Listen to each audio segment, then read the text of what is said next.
Hello to all my friends and family, and welcome to Jim's 5am Club.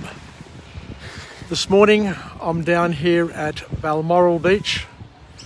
It's a mild winter's day, overcast, a gentle breeze, but not too bad out here in the elements, and quite beautiful in fact.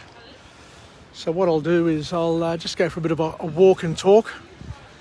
And I've got a wonderful book summary that I'd love to run past you, entitled Mindful Works by an author named David Gelles. David Gelles put together this wonderful book called Mindful Works. So let's see if there's something we can gain from it, something we can learn, and see where it leads us. So one of the key quotes to come from this author to set the scene for this book is where he says that meditation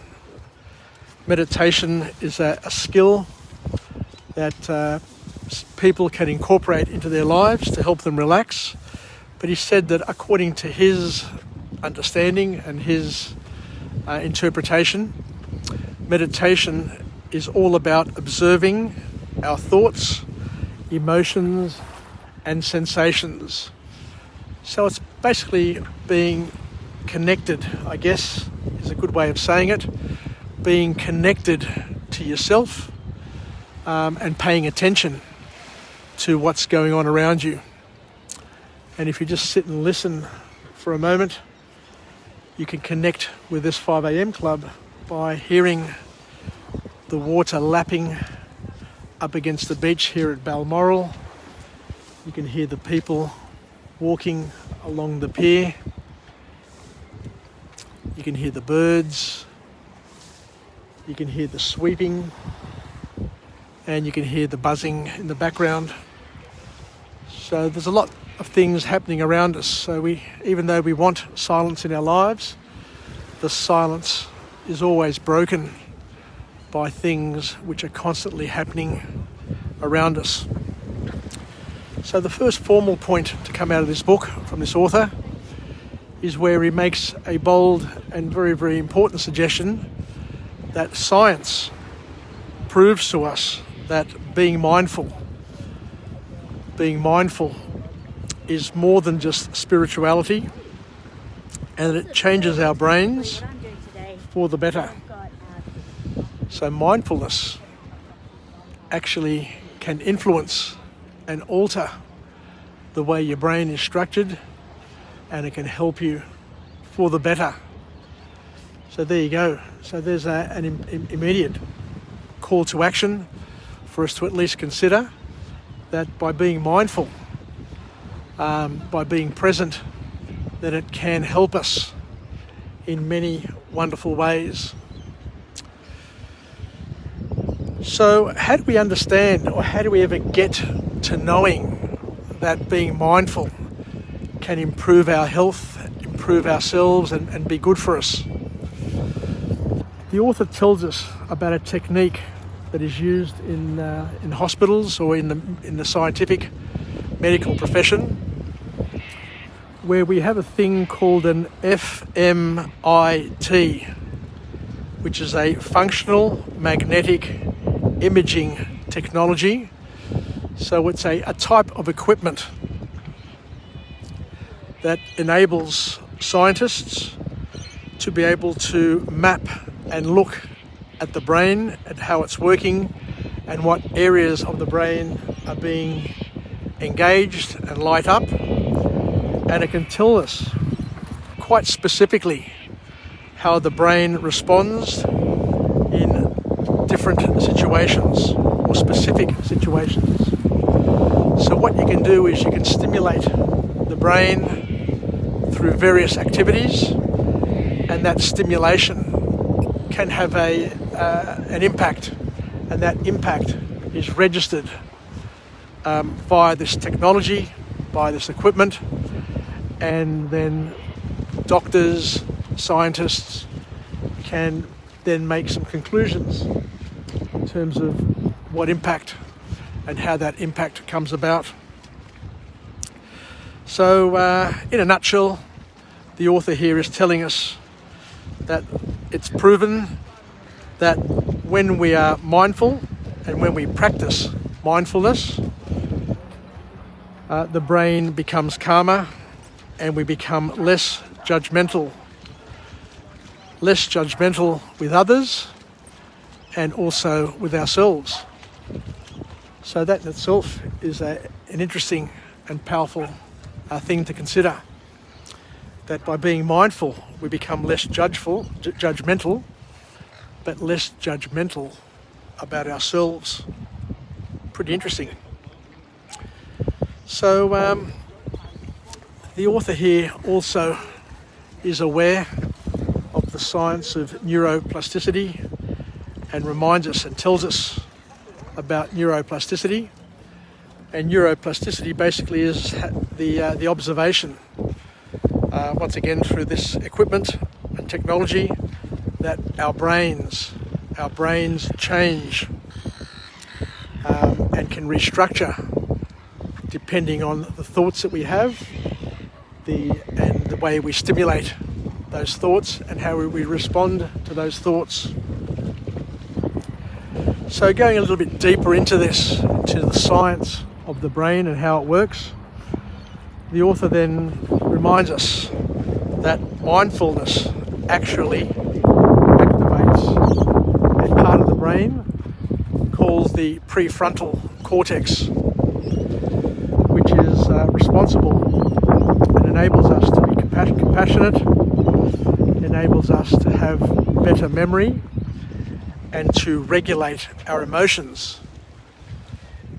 All of that sounds pretty positive. So to be able to, on call, regulate compassion, memory and emotions in itself is a powerful thing for each and every one of us to consider. The author also goes on to explain a few more things, and he says that through mindfulness, or the act of being mindful, and you can practice mindfulness by prayer, by your spirituality, by doing things.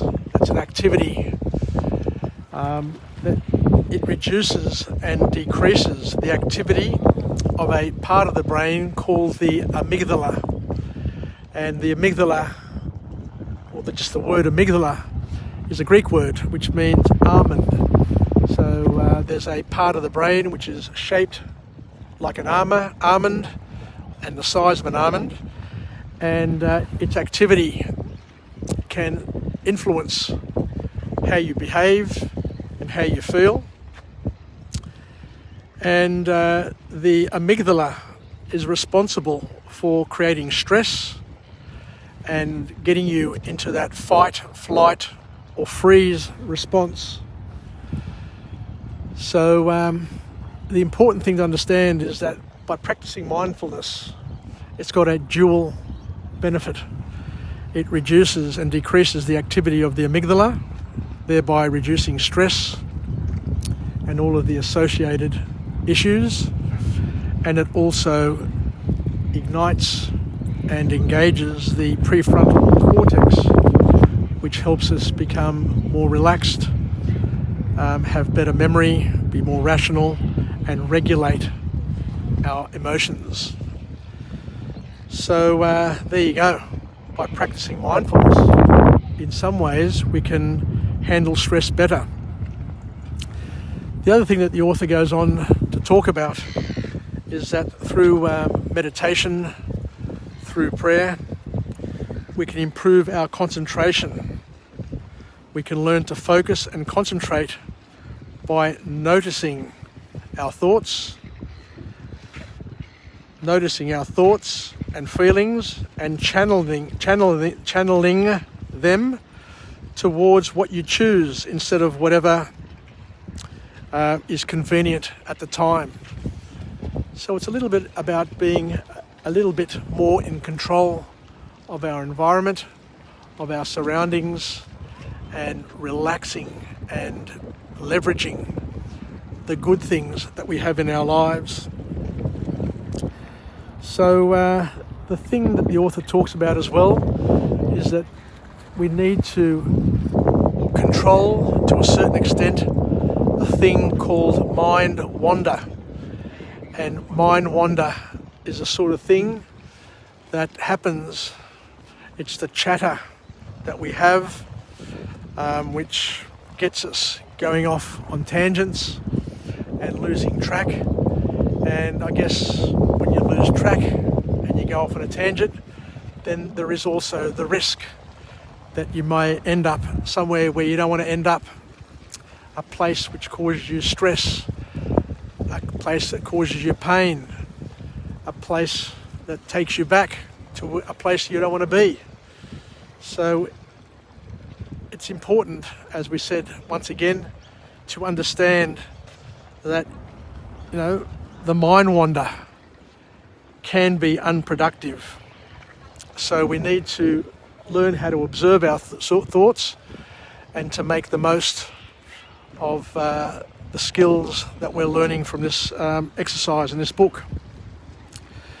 So once we start practicing our mindfulness, the author says that it will naturally give us the qualities of a great leader, because we're able to then break problems into smaller aspects, into manageable parts, into bite-sized chunks. And the other thing also is, by practicing mindfulness, is we get to understand our limitations, and we don't take on things that we can't complete or we're not the best at doing, and we can delegate where possible things and remove them from our stress levels.